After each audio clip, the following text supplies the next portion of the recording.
Olá pessoal, bem-vindos ao Conhecimento Sem Fronteiras. Eu sou o professor Alexei Carvalho e nesse encontro vamos dar continuidade à nossa série que trata do futuro do trabalho. Fica o convite para você ver os outros vídeos da série para se inteirar mais também de outros assuntos. Hoje nós vamos tratar de um tema que é relacionado a um mundo sem chefes, um mundo sem hierarquia, um mundo sem cargos. Será que é possível? Será que tem empresas que usam? Ficou curioso? Fica comigo.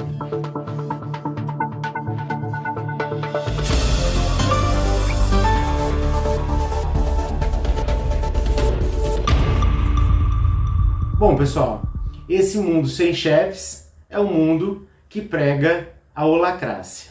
Primeiro, um esclarecimento sobre o tema. A holacracia ou holocracia, como também é popularmente difundido na internet, né?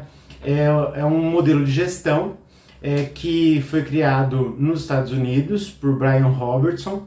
E com relação ao tema em si, nós vamos usar a holacracia por conta da comunidade Holacracia Brasil, né, que é a tradução que é utilizada por essa comunidade. Bom, o Brian Robertson criou a Holacracia em 2007, implementando na sua empresa de software, né? Então foi lá na área de tecnologia.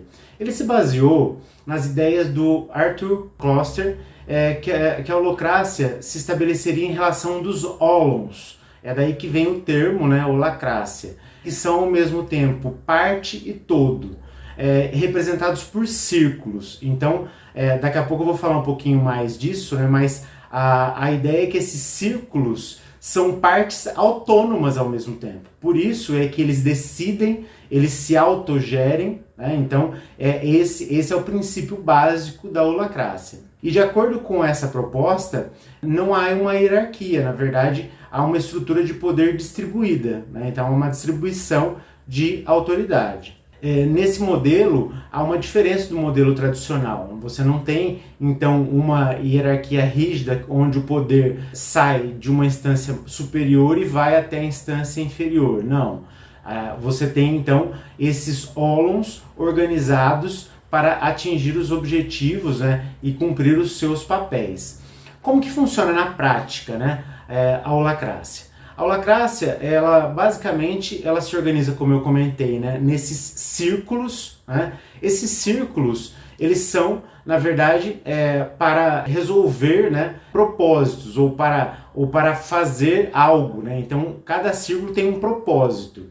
E dentro desses círculos existem os papéis. Então, na verdade, as pessoas podem ocupar vários papéis. E ao mesmo tempo, os papéis podem ter também várias pessoas, né? Então, por isso que não tem essa relação de cargo, e sim os papéis, né? Então, há essa relação nos círculos das organizações com os papéis e os propósitos que tem dentro desses círculos.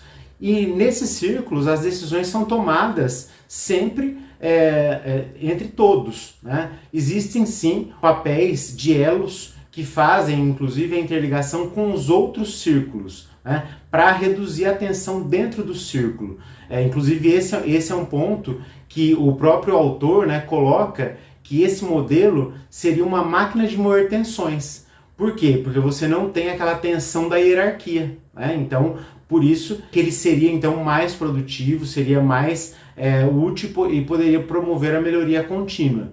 Porém, ele requer uma grande auto-organização, né? Um alto senso também de responsabilidade individual dentro desses círculos e dos papéis, né? Mas será que dá certo? Quem usou e quem usa esse modelo? Uma das primeiras e as principais empresas que usou fora do setor de tecnologia foi uma empresa Zappos, que eu vou contar um pouquinho o case na sequência. De acordo com a consultoria Structure Process, dados de 2019, pouco mais de 115 empresas no mundo adotam a holacracia como modelo. Então depois eu coloco também a referência aqui para todos. O site da comunidade Holacracia Brasil apresenta dois cases brasileiros, o da JIC e o da Target Tier. Além disso, traz uma grande gama de informações e eu recomendo então o site da comunidade da Holacracia Brasil, para quem tiver mais curiosidade, se inteirar mais do tema. Inclusive tem a Constituição da Holacracia, né? Então é muito interessante ver isso. E não tem como falar da Holacracia sem falar do case da Zappos, né? Que é uma varejista americana, que começou sendo uma varejista de calçados, né? Hoje ela pertence à Amazon e foi fundado por Tony Hsieh, né? Ele é tido como um visionário, né? Ele adotou o modelo da Holacracia em 2014, e porque ele queria criar a empresa mais feliz do mundo. E a Holacracia, quando ele recebeu o modelo, ele viu o modelo, ele se encantou, porque a Holacracia vinha ao encontro, né? Porque uma empresa sem hierarquia era uma empresa mais feliz, né? Na visão dele naquele momento. E aí a Zappos chamou a atenção sempre do mercado, tanto pela excentricidade desse fundador, o Tony Hsieh, como também pelo modelo de gestão. Hoje a Zappos não usa mais um modelo 100% da Holacracia, né? Mas ela ainda adota, né? Ainda tem no seu DNA. Né? Ela foi deixando aos poucos, né? Segundo informações que constam, a partir de 2018, também quando o Tony deixou depois também a empresa, e ele veio a falecer também em 2020. Né? Apesar dela não usar, como eu disse, a Holacracia pura, ela ainda tem no seu DNA a descentralização. Então, ela inclusive também incentiva muito o espírito empreendedor e um alto grau de que ela chama de autossoberania, de autogestão, funcionando hoje como um ecossistema de pequenas empresas, que permite inclusive mais inovação e mais adaptabilidade. Então é um case que continua sendo interessante. E o que dizem as pesquisas acadêmicas? Né? A gente está falando aqui desses cases, mas o que dizem as pesquisas acadêmicas? Ainda de maneira geral, a gente pode dizer que há um ceticismo, né?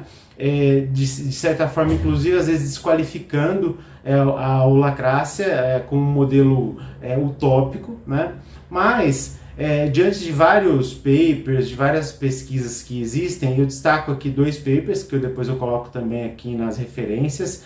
Um que é o Holacracy, The Future of the Organization, né? The Case of Zappos, de 2018, então esse é um case interessante. O outro, Self-Management Organization, Exploring the Limits of Less Hierarchical Organization, também é um case interessante.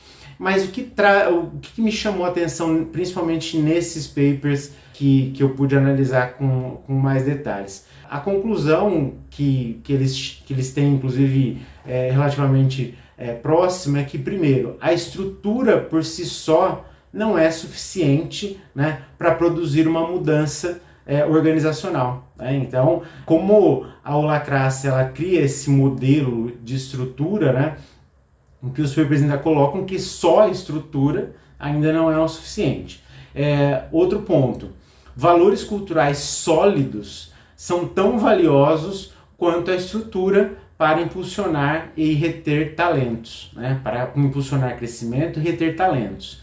E aí, uma frase que resume, que inclusive é da Jennifer Gidley, que eu acredito que resume bastante o que a gente pode dizer hoje da questão da Holacracia do ponto de vista acadêmico, o potencial das estruturas holárquicas será dinâmico, volátil, mas invariavelmente frutífero. Então ela quer dizer que a gente pode pensar que é um modelo que sim pode trazer resultados. Né? Então, apesar de pontos a serem melhorados, ele pode trazer resultado. E aí, chegando ao final, né, recapitulando aqui alguns pontos, né, qual que é a minha percepção? Né?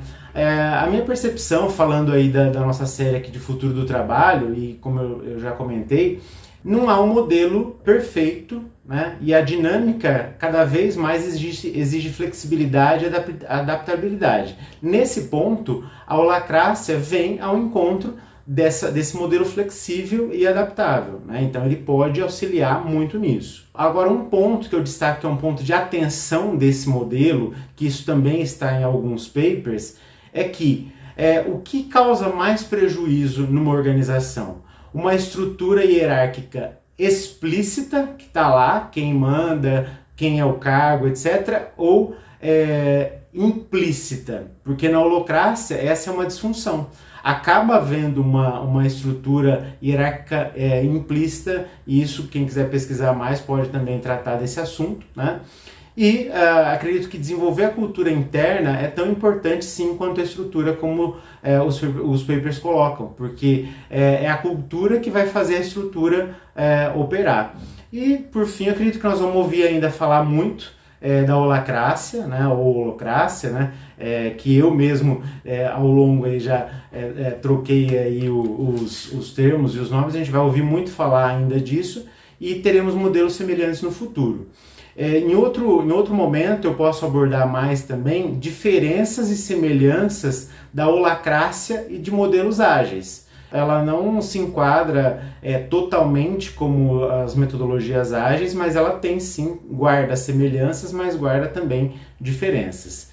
E aí, espero que vocês tenham gostado do vídeo. Se você gostou, então fica o nosso recadinho final. Curta, compartilhe e se inscreva no nosso canal para receber os avisos de novos vídeos e de novos conteúdos. E até o próximo encontro, e vamos continuar falando de outros assuntos e do futuro do trabalho. Muito obrigado.